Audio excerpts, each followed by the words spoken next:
parti, On est on dehors. vous Un mètre. laisse faire. C'est bon, alors Eric, eh bien, bonjour. Bonjour Merci Marlène. de ta présence, c'est sympa. C'est un plaisir.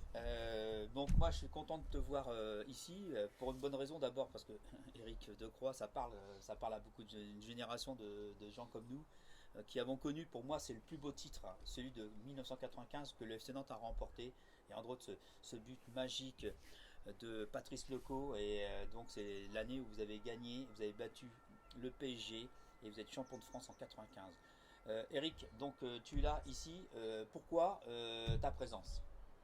Eh ben, je tenais effectivement à, à soutenir votre candidature, toi et Régine, pour les prochaines élections, parce que je me reconnais dans ce que vous mettez en place, je partage totalement vos valeurs, donc je voulais vous soutenir pour la tâche qui s'annonce prochainement.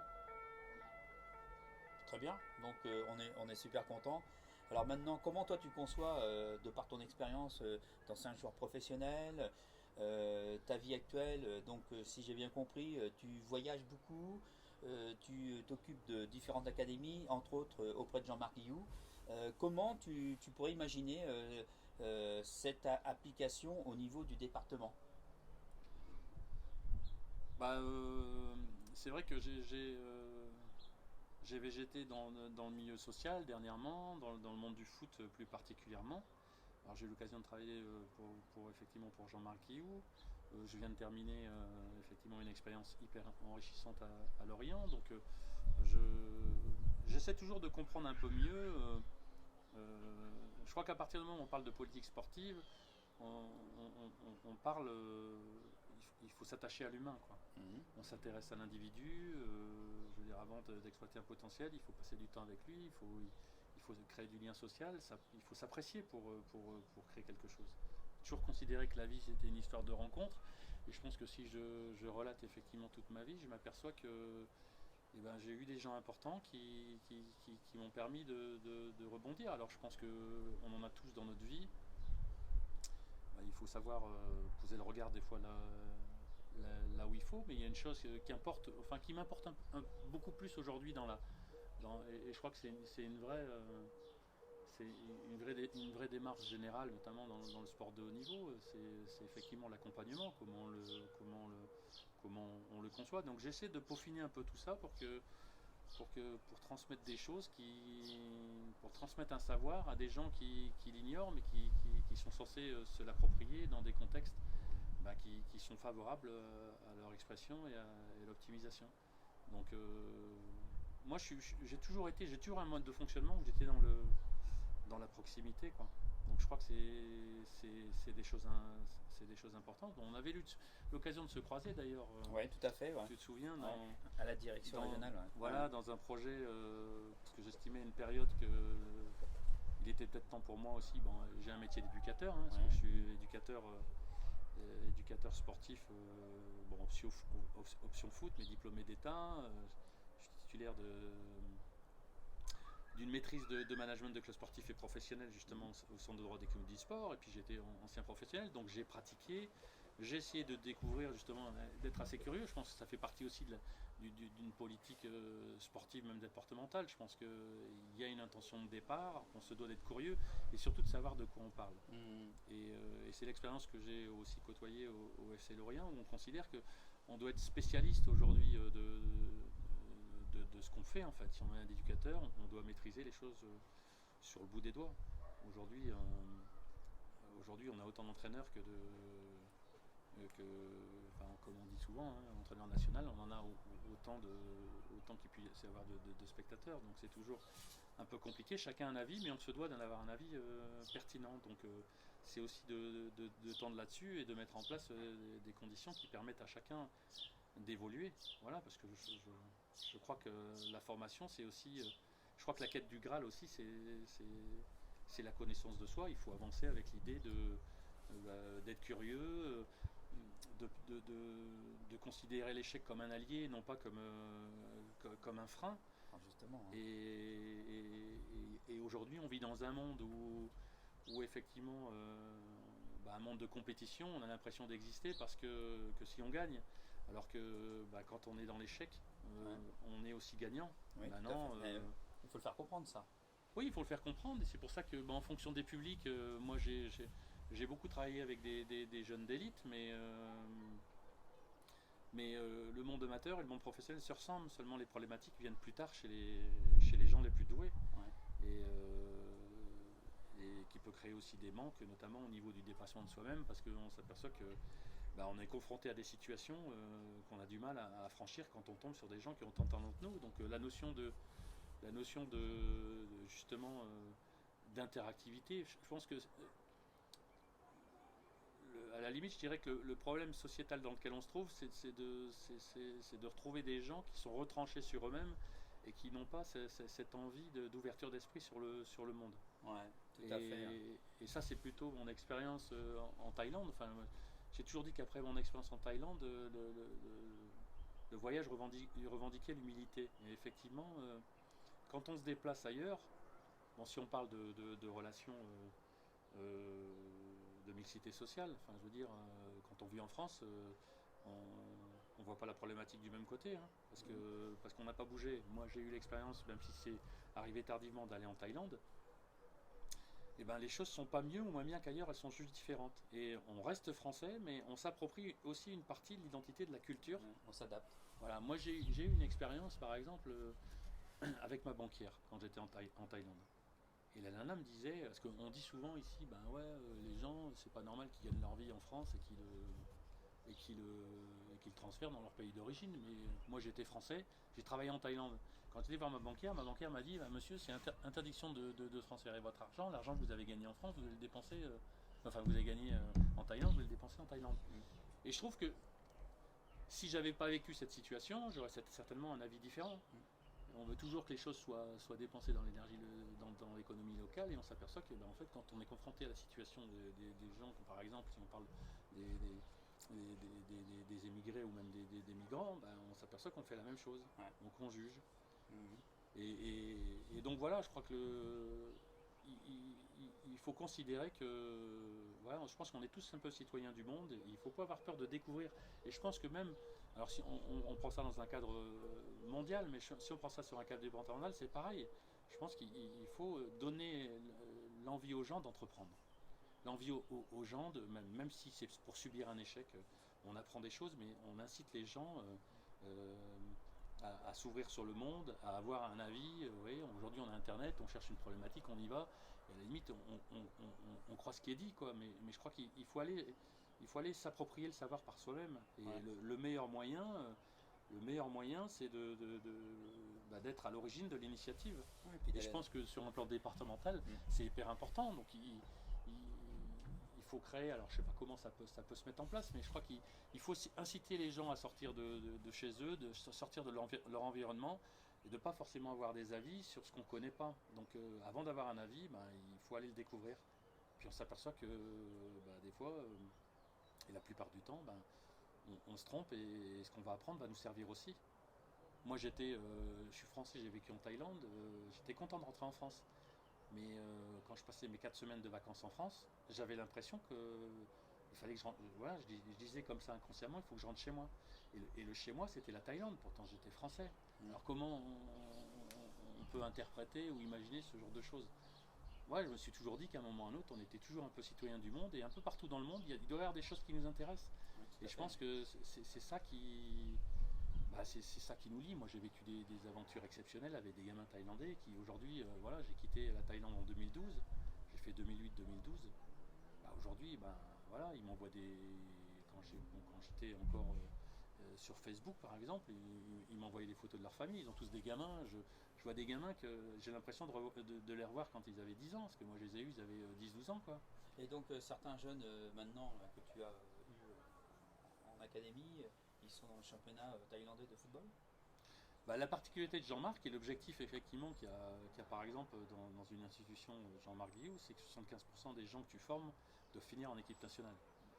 Bon, et c'est là aussi, on se dit, quand on crée une académie en Thaïlande, on va voir des joueurs peut-être top niveau, mais je crois que je pense qu'il faut considérer qu'il y a des bons joueurs partout. Par exemple, si on parle du foot, et tout le monde a sa chance. Après, c'est une question aussi d'intention. Puis d'investissement, alors de capacité, d'envie. Et puis, et je crois que ce qui est important aussi dans le terme de l'enseignement, c'est de prendre en compte, c'est de prendre en compte ce que sont les joueurs et ils doivent réussir avec leurs ressources. D'accord. Alors, supposons que. J'ai pas fini, c'est vrai que tu m'avais. Parce que je me suis. Moi, j'ai tendance à m'embarquer dès qu'on parle. Je suis un peu dans la passion. Mais pour te dire, chez Jean-Marc Guillou aujourd'hui, le meilleur joueur thaïlandais, on avait 30 joueurs, dont 9 ivoiriens. Donc on avait 21 tailles. Et sur les 21 tailles, il doit avoir, je dirais, 60 à 70%, peut-être 80%, qui jouent tous en Thai League. Et il doit en avoir 4-5 qui jouent en équipe nationale, dont le capitaine, qui s'appelle Thé, enfin son surnom c'est Thé, parce qu'en Thaïlande on donne des surnoms, et ben il est le capitaine de l'équipe nationale aujourd'hui de Thaïlande. Il fait partie, il a été élu meilleur joueur de Thaïlande cette année. D'accord. Alors justement, tu sais que le football, ça fait rêver beaucoup de jeunes dans beaucoup de parties de la ville, du département. C'est le sport roi. L'Euro va bientôt commencer. Quand tu rencontres, est-ce que tu arrives des fois de rencontrer des jeunes, des jeunes du département, des jeunes que tu côtoies dans ton quotidien, à Nantes où tu vis dans le 44? Qu'est-ce que tu pourrais leur donner comme conseil? Bah, j'ai eu une expérience avec justement mon petit jeune Amidou, là dans mon expérience, parce que j'ai travaillé dans le sport, mais je travaillé dans le social, puisque j'étais assistant permanent dans une structure d'accueil pour jeunes mineurs étrangers.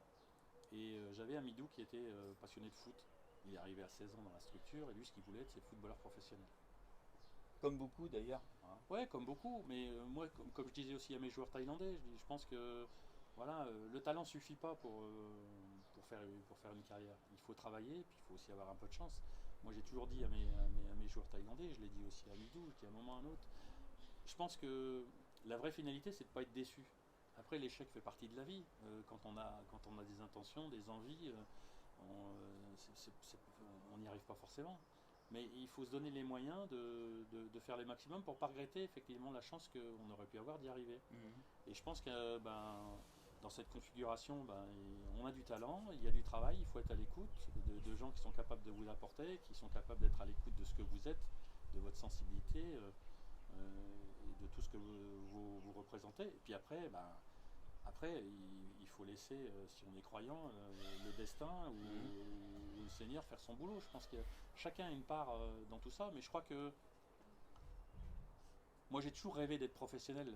Voilà, mon père peut-être encore plus que moi, c'est peut-être aussi une des motivations qui peuvent être importantes dans la carrière d'un joueur, même si elle peut être pénalisante dans le temps, parce qu'on s'aperçoit que on peut réussir des choses, mais pas forcément être épanoui. Je pense que dans la politique sportive, ce qui est important, c'est d'avoir des finalités dans lesquelles on peut aussi s'épanouir. Parce que s'il faut jouer des rôles pour arriver à une finalité qu'on aspire et quelque part pas être heureux, est-ce que quelque part c'est une finalité concluante? Moi, j'en suis pas sûr. Enfin, maintenant j'ai 52 ans, donc peut-être qu'à 20 ans, j'aurais pas eu le même discours. Mais je crois qu'aujourd'hui, ce qui est important, c'est avant tout de s'épanouir. Il faut concevoir aussi même si tout n'est pas facile, il faut considérer la pratique comme une source d'épanouissement. Tu parles de la pratique du football ou la pratique sportive en général? Moi, je crois que c'est partout, c'est partout pareil. Je crois que on a tous un mot à dire, à un moment ou à un autre. On parlait juste avant d'expérience de gens. Je crois qu'il faut être fidèle à soi-même. Et moi, j'ai mon petit gamin Edgar là, qui avait fait une rébellion chez Jean-Marc Guillou parce qu'il voulait plus jongler, il est rentré chez lui. Ouais. Et comme Jean-Marc était d'Abidjan, on s'est aperçu que les 250 académies qui ont poussé à Abidjan faisaient tous de la jonglerie. Ah ouais. Donc il s'est privé effectivement de conditions, de structures, d'encadrement pour réussir, mais il était en phase avec lui-même. Ça a été une belle leçon de vie pour lui, il me l'a même avoué après avoir eu des discussions avec lui. Et puis on s'aperçoit, comme je disais, qu'aujourd'hui, ce gamin-là, il a assumé qui il était il a quitté Jean-Marc Guillou et aujourd'hui, il joue aux Bêtises de Séville. Ah, quand même, c'est pas n'importe quelle équipe. Non, mais c'est pour ça que dans la formation et la politique technique, on a la même destination, mais le chemin n'est pas le même pour tout le monde. On n'a pas tous les mêmes qualités. Et dans l'enseignement, il faut aussi comprendre que les gens ne peuvent pas faire du copier-coller de votre carrière. Donc c'est là où on doit mettre en avant aussi la responsabilité qu'ont les éducateurs dans la mise en place des procédés d'entraînement. Parce que entre ce qu'on enseigne, ce que sont les gens, on apprend à des gens qui sont ignorants, enfin qui n'ont pas conscientisé les choses dont on leur parle. Donc, et je crois que ce qui est novateur aujourd'hui, c'est ça, c'est de tendre un peu là-dessus, de prendre en considération la personne qu'on a en face de nous, ses ressources. Et pour ça, il faut passer du temps. Moi, j'ai toujours dit que le métier d'éducateur, il faut aimer les gens. Moi, j'ai toujours aimé la vie des gens. Et je pense qu'en apprenant la vie des gens, même si on rentre un petit peu dans le côté privé, qui peut être mal perçu dans le milieu du sport, parce qu'on va rester cadré, bah c'est ce qui nous permet un petit peu de comprendre un peu mieux à qui on a affaire et pourquoi les gens sont là. Enfin, on a tous nos travers, personne n'est parfait, et à la limite, on ne demande pas de l'être. Je crois qu'il faut réussir aussi avec ses défauts. Alors justement, tout à l'heure, tu m'as parlé tu nous as remis en avant le rôle des éducateurs sportifs. Bon, tu connais le contexte. Plus ça va, plus on rencontre sur les terrains sportifs, en dehors du football, enfin plus que le football, les problèmes de violence, d'insécurité, de discrimination dans le sport. Toi, comment tu vois le rôle d'un éducateur sportif par rapport à ces thématiques, violence, insécurité, discrimination dans le sport? Bah déjà, dans le sport, il y a la notion de gestion des émotions. Enfin, je veux dire, on apprend aux joueurs à gérer leurs émotions, donc je vois mal un éducateur péter un câble et puis... Et ça arrive pourtant. Ouais, ça arrive. Maintenant, même au plus haut niveau professionnel, où tu le vois, c'est télévisé, donc tout le monde voit. Tiens, l'arbitre se fait remonter les bretelles par les joueurs ou des groupes de joueurs. Donc effectivement, c'est pas forcément un bon exemple, mais au niveau, je dirais, terrain, au plus proche du club amateur, il y a peut-être des choses à faire. Ouais, non mais c'est clair. Bah, après, la problématique, c'est qu'un joueur de foot se doit d'être exemplaire, mais ça reste avant tout un humain. Donc je dirais que... Alors l'incivilité, ça mène nulle part, entre guillemets. Enfin, moi j'ai une carrière où j'étais formé sur le tas. Moi, je suis arrivé à Lille, j'étais stagiaire pro, je suis arrivé en LOSC. Voilà, au LOSC. Champion de France. Cette année, ouais. D'ailleurs, je suis content pour Galette, Galtier, avec qui j'ai joué. Et Galtier, moi, que j'ai connu au bâton de Joinville, puisqu'on a eu les mêmes contingents. D'accord. Ouais. Et moi, j'ai commencé là-bas, j'ai commencé à 20 ans, j'ai pas fait de centre de formation, donc j'avais pas de... Et quand je suis arrivé à Nantes, j'ai pas de formation. Moi, j'ai eu un père qui était quand même assez autoritaire, il faut que ça marche sur le carré. Enfin, quand je vois aujourd'hui l'éducation d'aujourd'hui, c'est dans celle que j'ai vécue, enfin, on ne devait pas moufter à l'époque, hein, sinon on prenait une trempe. Et bon, ça ne nous a pas empêché d'être ce qu'on est devenu, enfin, je veux dire, à un moment ou à un autre. Voilà. Mais moi, quand je suis arrivé à Nantes, je veux dire, Nantes, ça reste quand même... pour moi, à Nantes, le football est un art. Il faut y être passé pour se rendre compte, effectivement, de la compétence des éducateurs en termes d'enseignement. Mais on n'a jamais conçu autrement la formation d'un joueur, autrement que par l'éducation. Enfin, à Nantes, on a toujours formé des joueurs, mais on a toujours éduqué des hommes. Et l'un ne va pas sans l'autre. Donc aujourd'hui, on a tous été incivils, comme on dit. J'avais entendu Renald Denoët qui a dit souvent, on a tous été des petits cons. Mais c'est le cas. Enfin, je veux dire, personne ne peut se vanter d'avoir été quelqu'un de parfait. Maintenant, on doit aussi se nourrir de ses erreurs. Et l'erreur, tout n'est pas acceptable, mais l'erreur fait partie aussi de l'évolution. Et je pense que si on veut faire évoluer les gens en étant parfait, c'est pas non plus... ça reste utopique, entre guillemets. Ouais. Mais bon, il faut être un peu utopique pour faire avancer des choses. Oui, mais bien sûr. Oui, mais bien sûr. Mais de toute façon, les choses doivent avancer dans le respect. Enfin, vous voulez aller à une destination, vous avez besoin... Enfin, je veux dire, aujourd'hui, personne ne peut se permettre d'être seul pour avancer dans la vie. On a tous besoin des choses. La vie, c'est une belle histoire de rencontres. Il faut savoir, effectivement... les saisir. Et puis, moi, j'ai toujours... j'ai côtoyé j'ai côtoyé Jean-Marc Guillou, j'ai côtoyé des gens importants dans ma vie, Jean-Pierre Caraquillo qui était président de son droit de commis du sport. J'ai côtoyé Poitiers, le formateur de Poitiers, il était à Poitiers, Caraquillo. Il est à Limoges. À Limoges. Ouais, c'est Limoges. Et je pense que il y a des gens qui rentrent et je crois que dans la vie de chacun, il y a des gens importants qui rentrent dans votre vie. Il faut pas laisser l'occasion cas se passer. Je crois qu'on a tous la chance de réussir. Après, il faut savoir poser les yeux au bon endroit. Hein. C'est comme dans le foot, hein, à un moment ou à un autre, quand vous prenez les informations, il faut prendre les bonnes. Ouais. Mais après, bon, bah, voilà, ça reste un processus d'apprentissage et puis de répétition. Hein. Si vous loupez le premier bus, vous prenez le suivant. Ouais. Et c'est pareil avec les éducs. Mais celui qui vous enseigne et qui vous permet de devenir ce que vous êtes, c'est quand même les gens. Enfin, moi aujourd'hui, on peut avoir la vie qu'on veut, on est toujours la conséquence des rencontres qu'on a eues dans sa vie. Donc si on bafoue ces rencontres-là, on se renie soi-même entre guillemets, parce que si on n'avait pas vécu ça, on ne serait pas devenu ce qu'on est. Alors il y aurait une petite déviance. Tout à fait.